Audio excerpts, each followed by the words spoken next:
segundo escreveu Lucas, né? Glória a Deus. Nós vamos ler o Evangelho de Lucas, capítulo 24, versículo de número 21. Diz assim a palavra do Senhor: Ora, nós esperávamos que fosse ele quem havia de redimir a Israel. Mas depois de tudo isto, é já este o terceiro dia desde que tais coisas sucederam. Glória a Deus. Meus queridos irmãos, nós observamos que neste acontecimento, a qual a palavra de Deus mostra que aqueles dois discípulos no caminho de Emaús estavam descendo aquela aldeia, aquele lugar, e iam conversando entre si. E eles chegam à conclusão, quando eles dizem: ora, nós esperávamos que fosse ele quem havia de redimir a Israel. Então observe que todos os fatos apresentados pelos discípulos estavam corretos. Qual eram os fatos? Era que ele era o Messias, que ele era aquele prometido pelo Pai, que haveria de redimir o seu povo. Só que as conclusões que eles chegaram diante dos acontecimentos estavam erradas. Porque a conclusão que eles esperavam, como está aqui no versículo 21, está dizendo: e nós esperávamos que ele redimisse a Israel. Redimisse, eles estavam esperando que Jesus fosse salvar a nação do domínio de Roma. Qualquer coisa que sugira um abatimento espiritual está sempre errado. Então, essa conclusão que eles estavam tomando estava trazendo um abatimento espiritual na vida daqueles discípulos, de tal forma que eles estavam saindo do lugar da bênção a qual o Senhor havia dito para ficarem em Jerusalém. Se me deprimir ou me sentir deprimido, eu devo responsabilizar a mim mesmo e não a Deus ou a qualquer outra pessoa. Então nós vemos, queridos, que esse abatimento espiritual, tudo que causa, que sugira um abatimento, está errado, não está certo. E quando eu me sinto abatido, a quem eu vou responsabilizar? Não devo responsabilizar outras pessoas, mas a mim mesmo. O abatimento espiritual sugere ou surge de duas fontes. A primeira, ou satisfiz uma concupiscência, ou eu não satisfiz esta concupiscência. O abatimento, em ambos os casos, vai resultar esse abatimento. Se eu satisfaço a minha concupiscência, eu vou me sentir abatido. E se eu não cumpro ou satisfaço, eu também vou sentir-me abatido. Em ambos os casos, esse vai ser o resultado. Um abatimento se eu faço ou eu não faço. Concupiscência significa tenho que obter agora. A concupiscência espiritual, ela me faz exigir do Senhor uma resposta. Em vez de buscar o próprio Deus que vai prover a resposta, eu estou buscando satisfazer ali a minha necessidade, o meu desejo, estou buscando a minha resposta, e quando isso não acontece, eu me sinto abatido. Talvez você já tenha se sentido abatido por você buscar uma resposta e Deus não lhe dá. Talvez você já tenha sentido abatido por causa de algo que você está esperando e não aconteceu. O que estou esperando e crendo que Deus fará?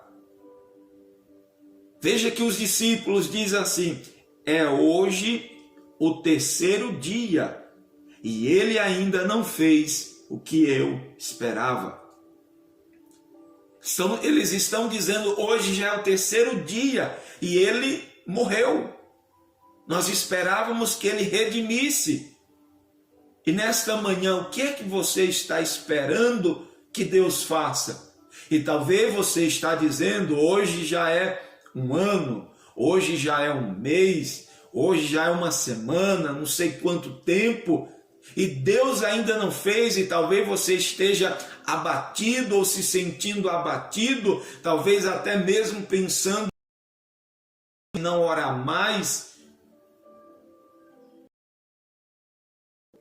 Então, por esse motivo, eles tinham justificativa em estar abatido e culpando a Deus. Por esse motivo, você tem motivo de estar se justificando, abatido. Sempre que insistimos que Ele responda a nossa oração, nos desviamos do caminho. Sempre que nós estamos insistindo que Deus tem que responder, que Deus tem que fazer, nós acabamos saindo da direção correta. Porque a direção é Deus quem provê, quem dá. Mas quando nós insistimos em algo, nós acabamos saindo da direção de Deus. Porque nós estamos focando no nosso eu, na nossa vontade, na nossa concupiscência ou no que nós esperamos e não no que Deus deseja. O propósito da oração é firmar-se em Deus e não obter uma resposta. Nós oramos. Veja que sempre quando nós oramos, nós estamos buscando que Deus responda a nossa oração. E não observamos que a oração é para também ou nos firmarmos em sua presença.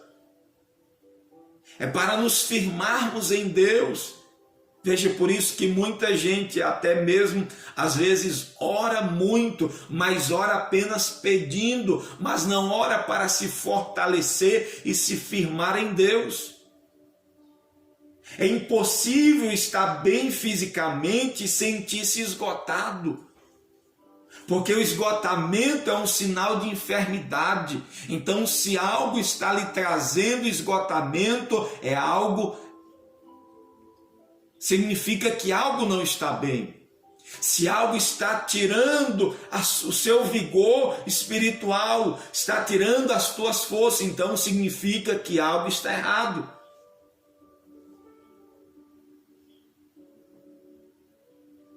E essa é uma verdade também no ponto de vista espiritual. O abatimento espiritualmente é errado e somos sempre os principais responsáveis por ele. Somos nós que somos responsáveis pelo abatimento espiritual. Então, o que é que está causando o abatimento espiritual na tua vida? Quais são as causas? É a falta da resposta, é a falta da direção, é o clamar a Deus e não receber a resposta. Mas se Deus diz que é no tempo dele.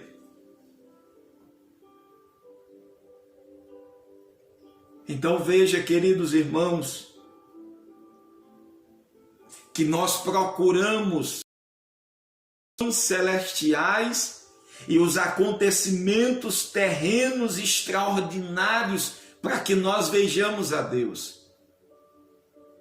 Nós estamos procurando momentos extraordinários, o mover extraordinário de Deus, para que nós possamos vê-lo. Veja que até mesmo o fato de nos abatermos prova que agimos assim, que nós estamos esperando contemplar a majestade de Deus de forma que nós vamos dizer: Deus está aqui, Deus está presente, Deus está agindo. Os discípulos não perceberam que Jesus estava com eles no caminho. Para eles o abatimento estava tamanho que Jesus estava caminhando com eles e eles não estavam percebendo. Talvez você esteja abatido espiritualmente a tal ponto que você não está mais contemplando Deus.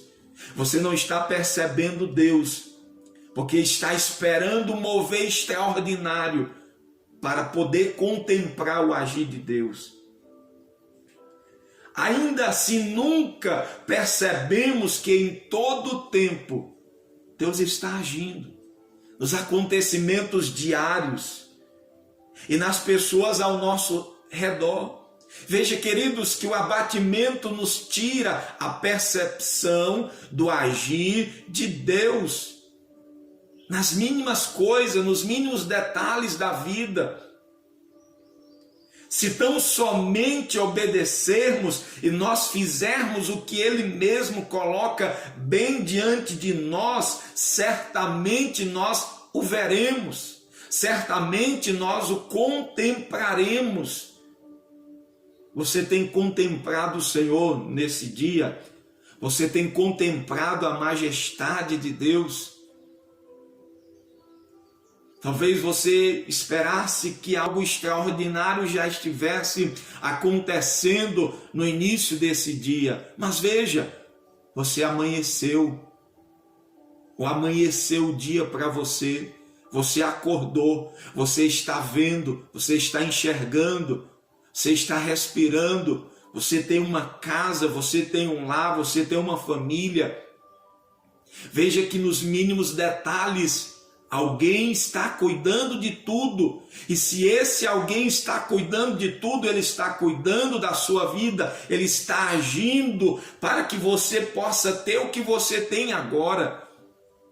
Talvez você diga: mas eu não tenho tudo o que eu quero, mas você tem o que você precisa. O salmista no Salmo 23, verso 1, diz assim: o Senhor é o meu pastor e Ele não me faltará. Deus não tem lhe faltado. Uma das mais extraordinárias revelações de Deus ocorre quando nós aprendemos que é nas pequenas tarefas do dia a dia, é nas mínimas coisas que o Senhor vai se manifestando, que Cristo vai se apresentando a nós. Por isso, nesse novo dia, nesse amanhecer, nós podemos contemplar o Senhor e sermos renovados. Talvez se você amanheceu e já está abatido por alguma situação, se você já amanheceu abatido espiritual, dizendo: mais um dia e Deus não chegou, Deus não respondeu. Esta manhã o Senhor nos traz nesse devocional para que nós sejamos restabelecidos, renovados, reabilitados, fortalecidos, animados, como Ele fez com aqueles discípulos que estavam indo a caminho de Emaús. O Senhor restaurou, o Senhor deu vigor, o Senhor deu ânimo para eles, a qual eles estavam saindo de Jerusalém, mas agora eles voltam para Jerusalém, voltam para os seus irmãos e vão dizer: o Senhor nos apareceu no caminho de Emaús, o Senhor ressuscitou, o Senhor está vivo, e eles agora vai dar vigor àqueles que estavam ali também, talvez sem a perspectiva, mas o Senhor restaurou, o Senhor vivificou, e nesta manhã o Senhor quer trazer esse vigor espiritual, para que o abatimento dê lugar ao ânimo espiritual em nossas vidas. Então, Então, que o Senhor nosso Deus venha abençoar sua vida nesta hora. Louvado seja Deus. Queridos, nós vamos orar, vamos pedir que o Senhor venha nos renovar, abrir a nossa visão espiritual para que nós possamos contemplá-lo, para que nós possamos enxergá-lo nesse dia e perceber que ele está trabalhando. Louvado seja o Senhor.